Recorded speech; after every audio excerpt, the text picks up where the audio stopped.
जय श्री कृष्णा श्रोता बंधुओं, आप सभी का स्वागत है एक बार पुनः अद्भुत ज्ञान गंगा यूट्यूब चैनल में। मित्रों, आज की इस कहानी में एक गाय ने समस्त स्त्रियों को एक ऐसा श्राप दिया है जिसे आज भी कलयुग की स्त्रियां भोग रही हैं। श्रोता बंधु, आज की कहानी बड़ी ही ज्ञानवर्धक और बड़ी ही मार्मिक है। आप सभी दर्शकों से हमारा निवेदन है कि इस रोचक और ज्ञानवर्धक कहानी को कहानी की समाप्ति तक देखते रहे, क्योंकि मित्रों कहते हैं कि मनुष्य के जीवन में आधा अधूरा ज्ञान सदा ही घातक होता है। जो मनुष्य अपने जीवन में आधा अधूरा ज्ञान प्राप्त करता है वह मनुष्य हमेशा अज्ञानी कहलाता है। इसलिए इस कहानी के साथ कहानी की समाप्ति तक बन रहे। मित्रों, आप सभी को तो पता है कि गए एक ऐसा प्राणी है जो आज से लाखों करोड़ों वर्षों पहले समुद्र मंथन के दौरान प्रकट हुई थी।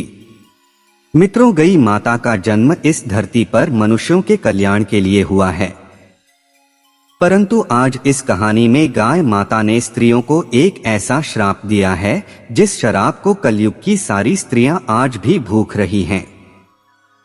जी हाँ मित्रों, लिए जानते हैं इस छोटी सी कहानी के माध्यम आखिर गाय माता ने स्त्रियों को कौन सा श्राप दिया था।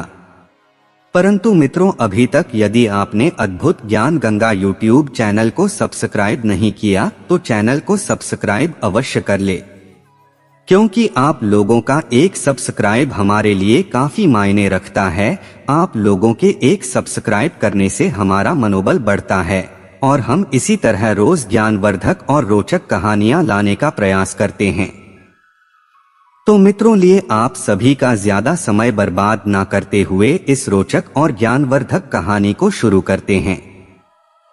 तो श्रोता बांधुओं, एक दिन देवर्षि नारद मुनि नारायण का जाप करते हुए वैकुंठ में आते हैं। तब माता लक्ष्मी और भगवान श्री हरि शेष विश्राम कर रहे थे। नारद मुनि ने भगवान श्री हरि को प्रणाम किया और बोले, हे प्रभु, आज मेरे मन में 3 प्रश्न उठे हैं जिसका हल जानने हेतु मैं आपके पास आया हूं। तब श्रीहरि मुस्कुराते हुए बोले, हे वत्स नारद, आपका स्वागत है। आप अपने सारे प्रश्न निसंकोच होकर कहें, मैं अवश्य ही इन प्रश्नों के उत्तर आपको दूंगा। तब देवर्षि कहते हैं, हे प्रभु, आप ही जगत के पालनहार और सृष्टि के रचयिता है। आप ही ने सारे मानव जाति के कल्याण हेतु अनेक प्राणियों की उत्पत्ति की है, किंतु आज मैं सर्वश्रेष्ठ प्राणी गाय के बारे में जानना चाहता हूं। मेरा पहला प्रश्न है कि आखिर क्यों गाय ने भी स्त्रियों को श्राप दिया था। मेरा दूसरा प्रश्न है, एक मनुष्य को वह कौन सी चीजें हैं जिसे गाय को खिलाने से पुण्य या पाप मिलता है।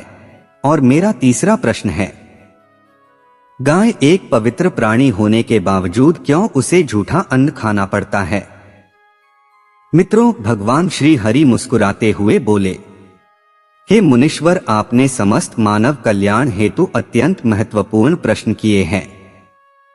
गाय को माता के समान पूजनीय माना जाता है और गाय में 33 कोटि देवी देवताओं का वास होता है। यह सबसे पवित्र प्राणी है जिसकी उत्पत्ति समुद्र मंथन के समय देवी लक्ष्मी के साथ हुई थी। जिस घर में गाय की पूजा और सेवा की जाती है वहां देवी लक्ष्मी हमेशा अपनी कृपा दृष्टि बनाए रखती है। मैं आपके प्रश्नों के उत्तर इस एक पवित्र कथा के माध्यम से देना चाहता हूं। जो भी मनुष्य इस कथा को ध्यान से पूरा सुनेगा उसके मैं 32 अपराध माफ करता हूं और मृत्यु के बाद उस व्यक्ति को श्री कृष्ण के धाम गौलोक में स्थान मिलता है। तब नारद मुनि कहते हैं, हे प्रभु, मैं इस पावन पवित्र कथा को पूरा ध्यान से सुनूंगा और मानव जाति के कल्याण हेतु मैं इसका प्रसार भी करूंगा। कृपया आप कथा आरंभ करें। मित्रों, एक समय की बात है। यस्य देश में एक किसान जिसका नाम ज्ञानू था और उसकी गाय का नाम नंदिनी था। ज्ञानू हर दिन अपनी गाय को चराने के लिए खेतों में ले जाता, उसकी हर रोज नित्य सेवा करता था। नंदिनी भी अपने मालिक ज्ञानू से बहुत अधिक लगाव रखती थी। उसका एक बछड़ा भी था जो हमेशा उसके साथ रहता था। वे दोनों एक दूसरे से प्रेमपूर्वक व्यवहार करते थे।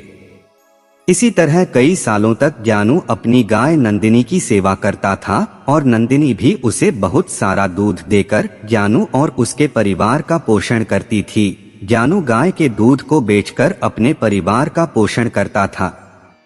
फिर कुछ दिनों के बाद ज्ञानू का विवाह गांव के एक किसान की बेटी शालिनी से हुआ। शालिनी दिखने में तो सुंदर थी, लेकिन वह एक लालची और क्रूर स्वभाव की स्त्री थी। जिस दिन वह विवाह करके ज्ञानू के घर आई, तभी से वह ज्ञानू को अपनी मांगे पूरी करवाने के लिए हट किया करती थी। हमेशा उसे भला बुरा और अपशब्द बोलती थी। वह हर दिन सुबह देर से जागती थी तथा देर से भोजन बनाती थी और बचा हुआ बासी अन्न गाय को खिलाती थी। मित्रों, फिर एक दिन शालिनी ने स्वयं के लिए कुछ गहने खरीदवाने के लिए ज्ञानू को मना लिया और कहा कि जी सुनते हो, हमारे गाय का जो बछड़ा है उसे हम बेच देते हैं, वैसे भी हमें उसकी कोई जरूरत नहीं है।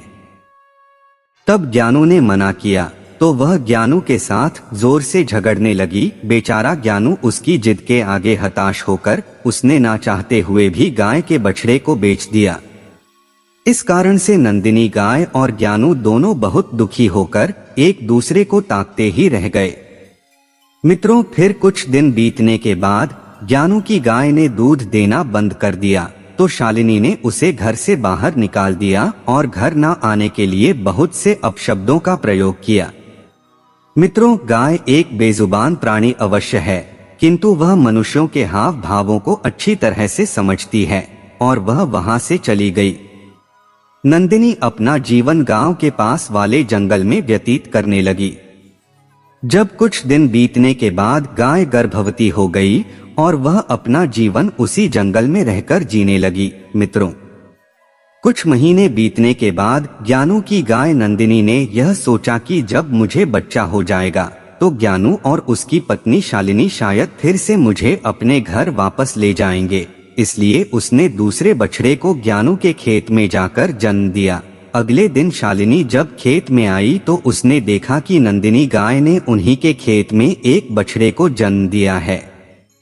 तब शालिनी के मन में वह फिर से बुरा ख्याल आया कि अब मैं इसके बछड़े को बेचकर धन कमाऊंगी और दूध से हमारा परिवार सुखपूर्वक जीवन व्यापन करेगा, ऐसा वह सोच ही रही थी। नंदिनी का नवजात शिशु बछड़ा जो अभी अभी जन्मा हुआ, माँ के रक्त से भरा हुआ, जमीन पर रेंगने लगा, जिस कारण से उसके शरीर पर कंकड़ों के कारण छोटे छोटे घाव होने लगे थे। अपने नवजात शिशु की ऐसी हालत पर नंदिनी गाय को बहुत असहज महसूस होने लगा और तड़पती हुए अपने बच्चे की ओर देखने लगी, क्योंकि वह कुछ भी नहीं कर सकती थी।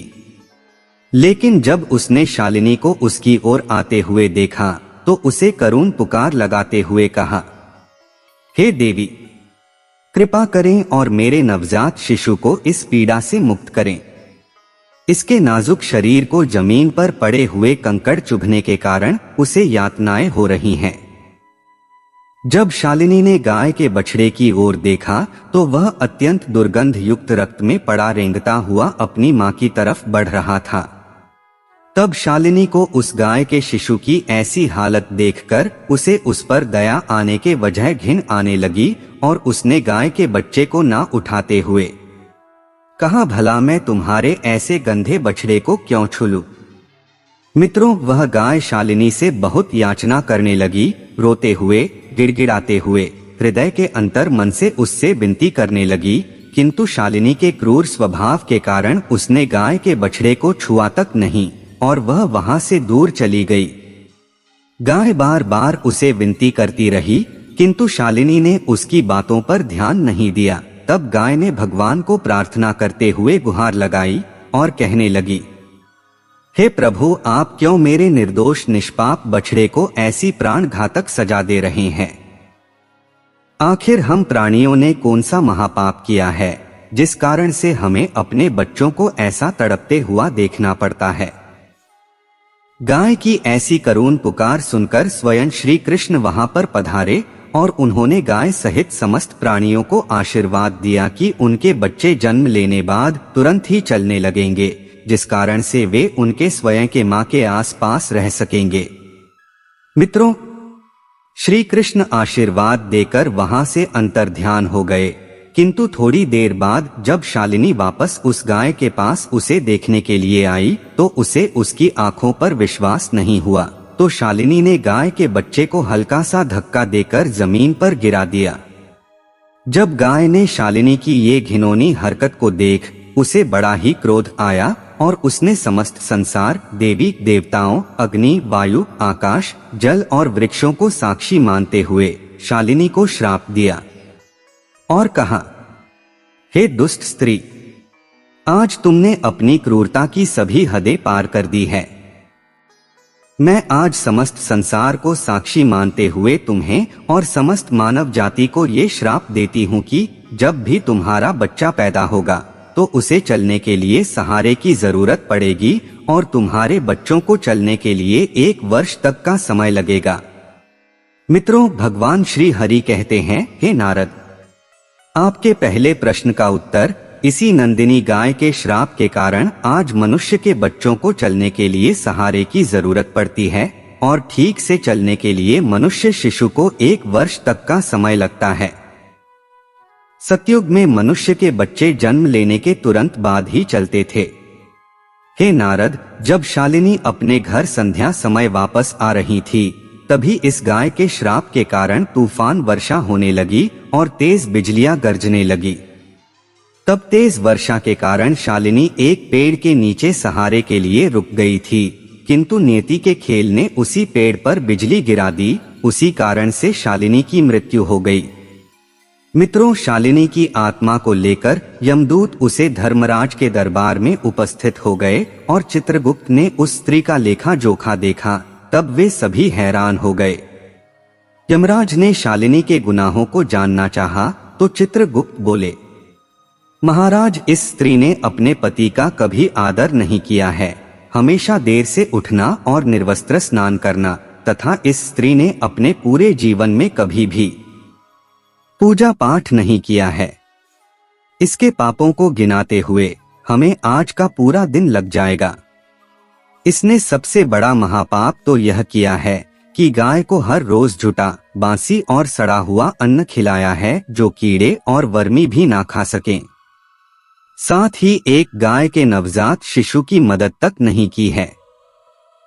मित्रों, तब धर्मराज बोले, इस स्त्री को कुंभीपाक नरक में डालकर तल दिया जाए, उसके बाद इसे जहरीली वैतरणी में डाल दिया जाए और इस स्त्री को 16 नरकों की सजा दी जाए। मित्रों, यमदूत स्त्री को इन सारे प्रकार के नरकों में डाल देते हैं और उसकी आत्मा को बहुत पीड़ा देते हैं। यह सिलसिला पूरे 1 वर्ष तक चला रहा। जब उसकी सारी सजाएं पूरी हो गई, फिर धर्मराज ने उस स्त्री को गाय को हमेशा से झूठा, सड़ा हुआ अन्न खिलाने कारण उसे सुअर की योनि में जन्म लेकर हमेशा कीचड़ में रहने का और दुर्गंध युक्त पदार्थ खाने का आशीर्वाद दे दिया। मित्रों, श्री हरि कहते हैं, हे नारद मुनि, जो भी स्त्री या पुरुष गाय को झूठा या सड़ा हुआ अन्न खिलाते हैं उन्हें नरक में जाना पड़ता है और कई प्रकार के कष्ट भोगने पड़ते हैं। अब मैं आपको बताता हूँ कि आखिर क्यों गाय को झूठा अन्न खाना पड़ा था। यह बात सतयुग की है। जब शिव जी और मां पार्वती समुद्र के किनारे विहार करने गए तो शिव जी के मन में शरारत करने की सूझी। उन्होंने पार्वती से कहा, हे देवी, मुझे अचानक आवश्यक काम से जाना पड़ रहा है, मैं कार्य पूरा करके अभी आता हूँ, तब तक आप मेरी यहीं प्रतीक्षा करें। दरअसल शिव माता पार्वती को परेशान करना चाहते थे। शिव जी की बात मानकर देवी पार्वती अकेले ही तट पर बैठकर उनकी प्रतीक्षा करने लगी।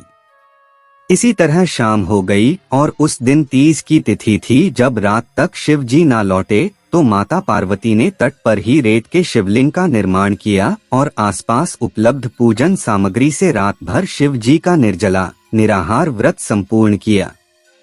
शिव जी सूक्ष्म रूप में वहीं उपस्थित थे और हर गतिविधि के साक्षी थे। सुबह होने पर पार्वती ने समुद्र में रेत के शिवलिंग और पूजन सामग्री का विसर्जन कर दिया।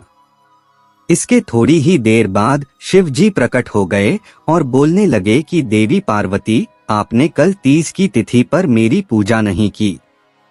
पार्वती जी ने कहा कि मैंने पूजा की है और अभी सामग्री विसर्जित की है।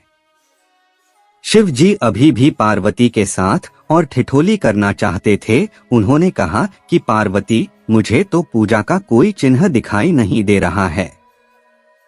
अगर आपने पूजा की है तो प्रमाण दीजिए। मां पार्वती भी समझ चुकी थीं कि भगवान शिव उन्हें जानबूझकर सता रहे हैं, क्योंकि जो जगत की हर घटना का साक्षी है उसे प्रमाण की क्या आवश्यकता है। देवी पार्वती भी इस हंसी मजाक का भरपूर आनंद ले रही थीं। शिव जी की बात सुनकर माता पार्वती ने आसपास देखा। उन्हें एक गाय खड़ी दिखाई दी। उन्होंने शिव जी से कहा कि ये गाय मेरी साक्षी है। जब मैं पूजा कर रही थी ये गाय यहाँ उपस्थित थी। शिव जी ने गाय से पूछा कि क्या पार्वती ने पूजा की है। गाय ने नामे सिर हिला दिया। शिव जी ने कहा, पार्वती, आप असत्य कह रही हैं। गाय ने आपकी गवाही नहीं दी। शिव जी के सामने स्वयं का अकारण झूठा साबित होना पार्वती सहन नहीं कर पाई और क्रोध में आकर उन्होंने उसी वक्त गाय को श्राप दे दिया। माता पार्वती ने श्राप देते हुए कहा कि तू दिव्य जन्मा है, तू जगत कल्याण के लिए प्रकट हुई है, इसीलिए जनहित के लिए तेरे गुण यथावत रहेंगे, किंतु जिस मुंह से तूने झूठी गवाही दी है उसे दंड भुगतना होगा। झूठ बोलने के कारण अब से जूठन ही तेरा आहार होगी।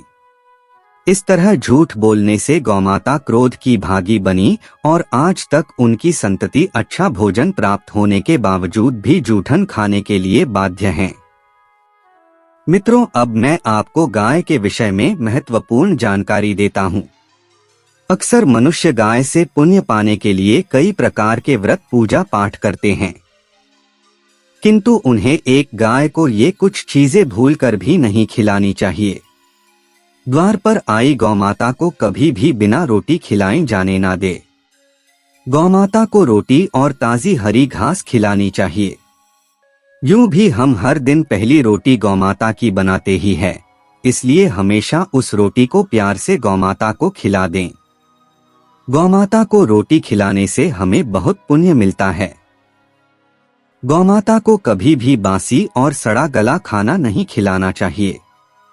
भूख लगने पर मजबूरी में गौमाता वह खाना खा तो लेती है, लेकिन इसका दुष्परिणाम हम पर पड़ता है, जिस कारण से हमारे घर में नकारात्मकता आती है।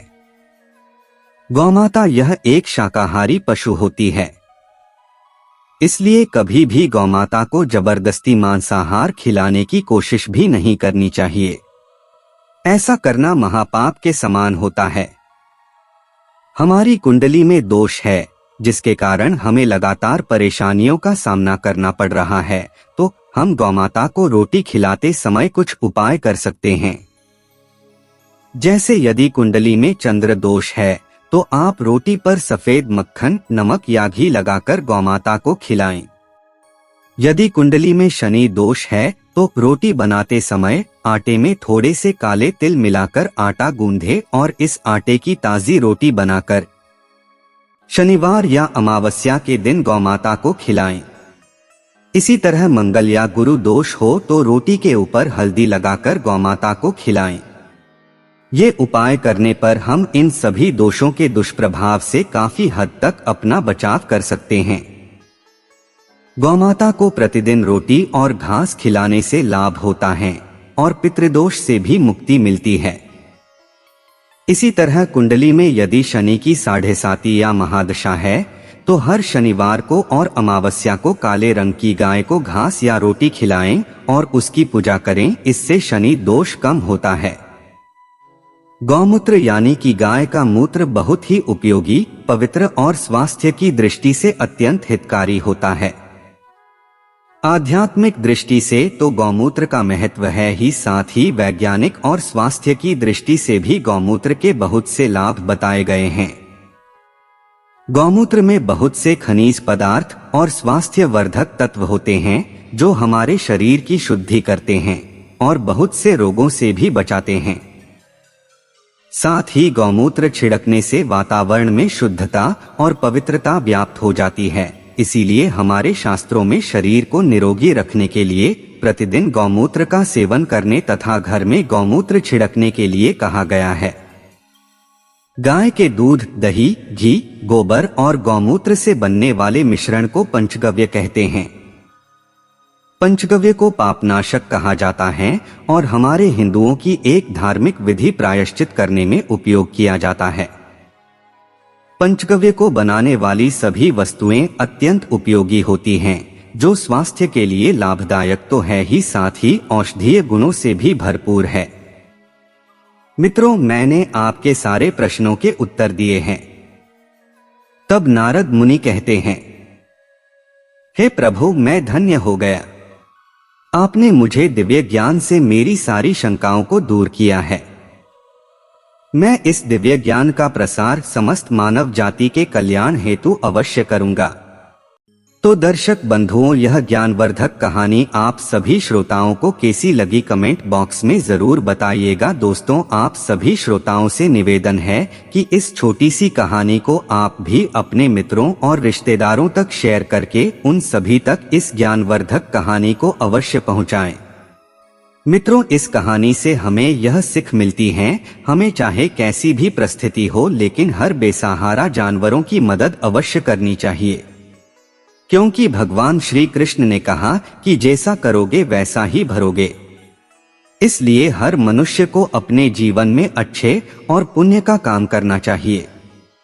तो दर्शक बंधुओं, ये कहानी आप सभी को कैसी लगी कमेंट बॉक्स में जरूर बताइएगा। और अभी तक आपने अद्भुत ज्ञान गंगा यूट्यूब चैनल को सब्सक्राइब नहीं किया तो चैनल को सब्सक्राइब अवश्य कर ले और वीडियो को शेयर कर दे।